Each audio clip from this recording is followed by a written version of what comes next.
திரும்ப திரும்ப மொழி திணிப்பில் ஒன்றிய அரசாங்கமும் பிரதமர் அவர்களும் முனைப்பு காட்டி வருகிறார்கள். இது இந்த நாட்டின் ஒற்றுமைக்கு நல்லதாக நிச்சயமாக இருக்காது என்பதை அவர்கள் நாட்டிற்கு எதிரான ஒரு செயலை அவர்கள் செய்து கொண்டிருக்கிறார்கள் என்பதை அவர்கள் புரிந்து கொள்ள வேண்டும்.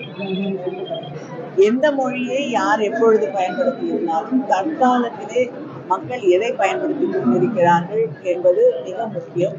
மக்களுடைய உணர்வுகளை புண்படுத்தாத வகையிலே, ஒரு மொழி பேசக்கூடிய மக்களின் உணர்வுகளை உட்படுத்தாத வகையிலே அரசாங்கம் நடத்தப்பட வேண்டும் என்பதை ஒன்றிய அரசு உணர்ந்து கொள்ள வேண்டும்.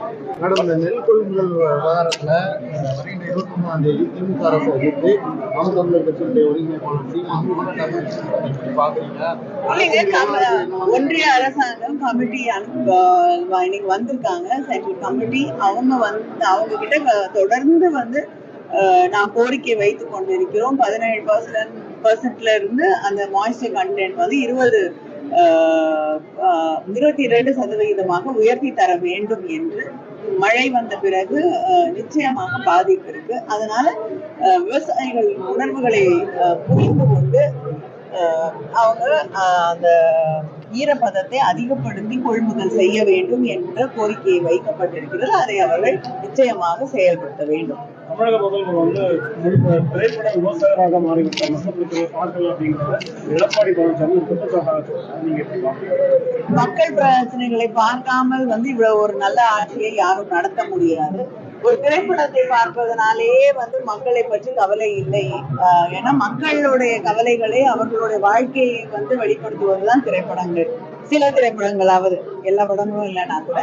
அதனால அதையும் பார்க்கக்கூடிய ஒரு இடத்தில் இருக்கக்கூடியவர்கள், கலைஞர்களையும் ஊக்குவிக்கக்கூடிய ஒருவர் தான் முதலமைச்சர். அதே நேரத்திலே மக்களுடைய பிரச்சனைகளை, அது எந்த பிரச்சனையாக இருந்தாலும் ஓடோடி சென்று நேரடியாக மக்களுக்கு ஆறுதல் சொல்லக்கூடிய, அவர்களுடைய பிரச்சனைகளை தீர்த்து வைக்கக்கூடிய முதலமைச்சராகத்தான் அவர் செயல்பட்டு கொண்டிருக்கிறார்.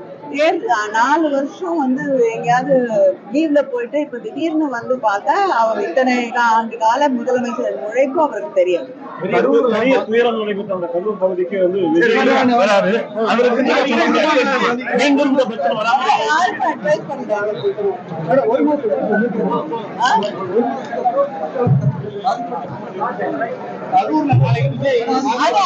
அவங்க கட்சி அவங்க நடத்துறாங்க, அவங்களுக்கு தெரிந்த விதத்திலே நடத்துகிறோம்.